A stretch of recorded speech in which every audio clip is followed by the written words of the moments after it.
get your head in the game. We gotta get it, get it, get it, get it, head in the game. I really drilled all those shots. There's no CGI in there. I don't think we had the budget for that, so that makes me feel good. Hi, I'm Zac Efron, and I'm going to rewatch some scenes from throughout my career. Some of these are probably gonna be pretty visceral, but some of them are probably gonna be really fun. I have no idea. All right, here we go.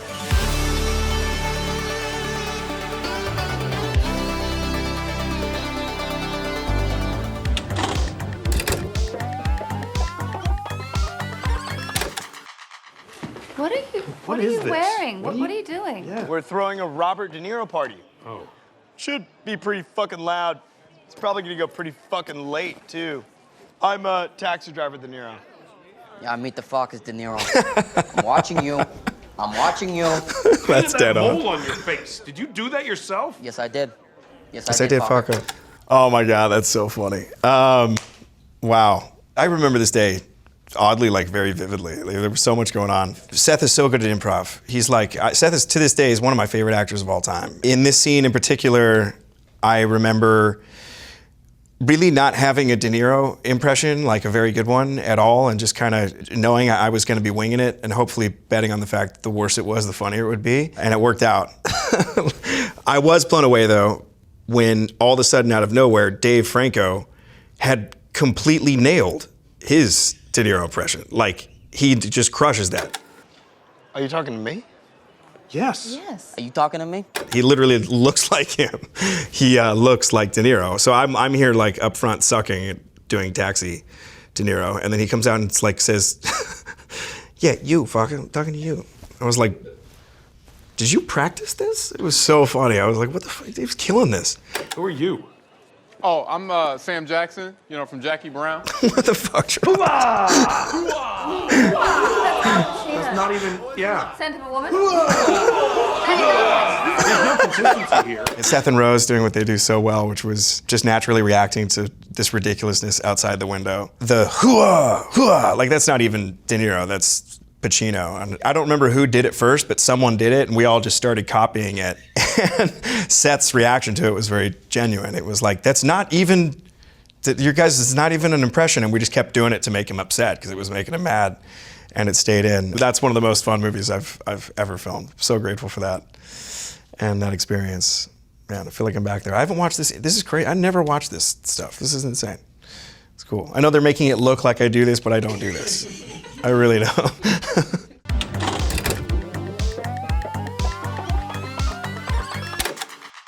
Coach said to fake right and break left. Watch out for the pick and keep an eye on the fence. Gotta run the give and go, take the ball to the hole, and don't be afraid to shoot the outside, Jay.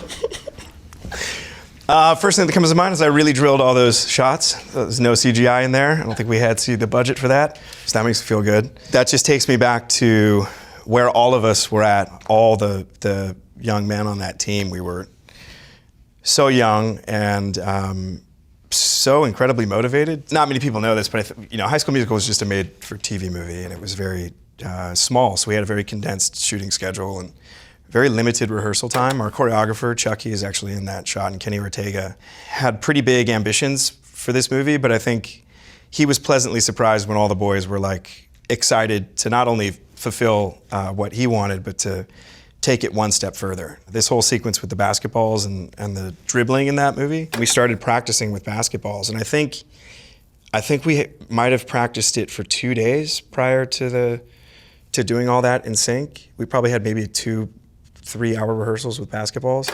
After like 5 takes, we nailed it. Like we got it all in one. Like they didn't cut from start to finish. And all of us were blown away, and I think that was the first time all of us went, is this gonna be cool? This felt really cool. It was a really special moment, and I'm still just proud of all those guys for doing that, because it was hard. It was hard. But you can't predict where a basketball's going. A lot of people got hit in the face. It was hilarious, man. It's so funny. I look so light in my feet in that. Oh my gosh. Oh wow. Oh, I love you, Kenny. I miss you guys. Man, that's bringing it all back. I haven't watched that in years. That's crazy.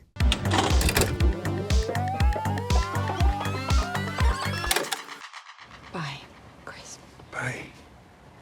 See ya. Oh my God, you're not Jack and Rose. Just get out of the car. Get out. of the car. What do you want? I didn't come here looking to have sex with your mom, all right? I came to your house looking for you so I could offer you this job. Oh, God.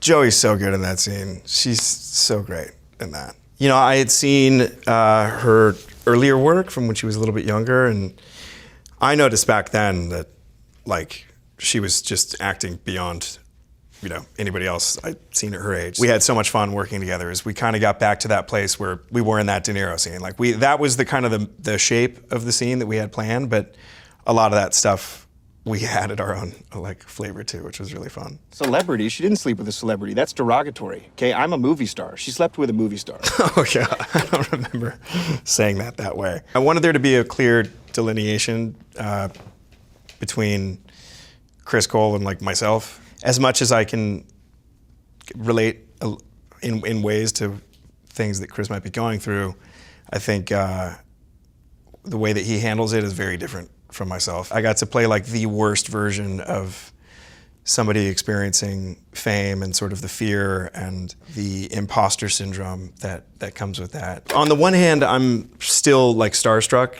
every time I see her. So and it's never, I don't think that's ever gonna change. It's weird, even to this day. I really just am, in a sense, just always gonna be in permanent awe of her. I don't know, I've got a deep trust and like respect for her that I think just makes it fun. Like, I look forward to scenes with her, and there's very little stress. I just got to get past that initial, you're Nicole Kidman, and we're doing a scene together.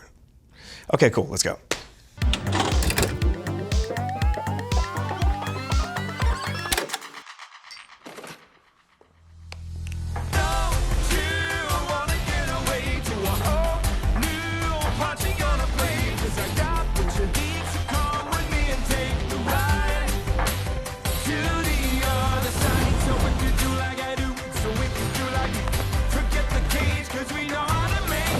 I saw that one back fairly recently. My friend invited me over for dinner, and he's got quite a few kids, and it was just on. I realized I had entered a trap. So I sat there, and 20 minutes later, we were all, like, up singing and dancing and doing, like, acrobatics on the couch. It was really fun. I mean, musicals are very, very near and dear to my heart. I think they always will be. Michael Gracie. I think Michael Gracie and Hugh, they're incredibly special people. I think that Michael is such a visionary. I can admit that at the time that he came to me and sort of pitched this film to me, a musical was probably not the first thing I was looking for at the time. Then he sort of played me the music and talked me through his vision, and it was one of the most ambitious but also well thought out explanations of a story that I've ever experienced. It's kind of similar to working with Sean Durkin on the Iron Claw. It was very clear that Michael Gracie had this in his dreams, and he was going to bring to life a very vivid dream that meant something very special to him and was not one to compromise. So if you're going to make a musical, you better make it damn good. And I felt like this was a chance to make it good.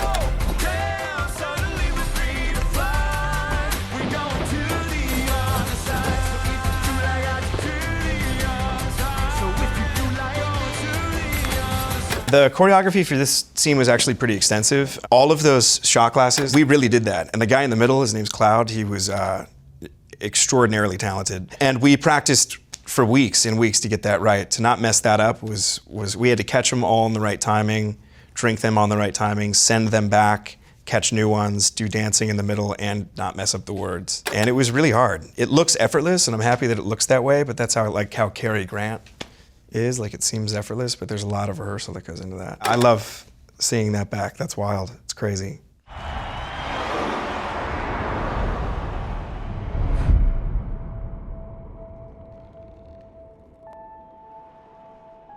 The way that he revealed Zendaya's character, that was such a cool thing. And bless her heart, she really did that every time. She, like, flew from across the room on a trapeze and then, like, went into her close-up, like, a lot. It was very impressive. I mean, Zen's the best. She's great. She's down for anything. She's super brave. I've got so much respect for Zan. I hope we get to do something again in the future. She's the best. I'll never forget it. It's really nice to watch this stuff with you guys. It's weird, I'm like getting emotional over this. It's crazy.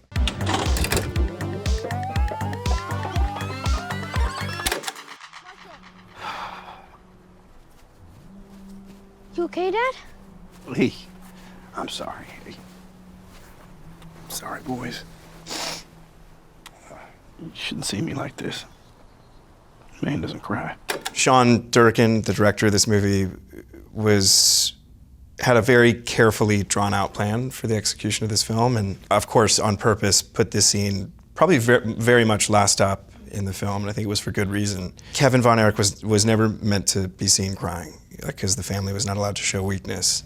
And I thought that was a really fantastic note from Sean and a brilliant kind of thing to guide me through the movie. And there were a lot of scenes, I think, earlier in the film that warranted tears. I wanted to cry a lot during this movie, and he was just say, no, hold it back for the right moment. But then this day came along, it was the last day of filming, and I couldn't hold back tears. And all I'm thinking here is, don't cry, dude, you're gonna have to do it again. Like, Sean's not gonna go for this. And when they said, you know, we'll be your brothers, I just lost it. We'll be your brothers, Dad. Yeah, Dad, we'll be your brothers. I thought I'd ruin the take at that point, but I decided to stay in it. And when we finished, the boys kind of ran away and we continued the take. And I looked up at Sean, I was about to apologize. He's like, no, that was it. I was like, really? So this was the first time, I think, that he wanted Kevin to experience this emotion. So I was happy that Sean was happy. It's a cool scene. Well, thank you so much, Vanity Fair. Thank you for watching.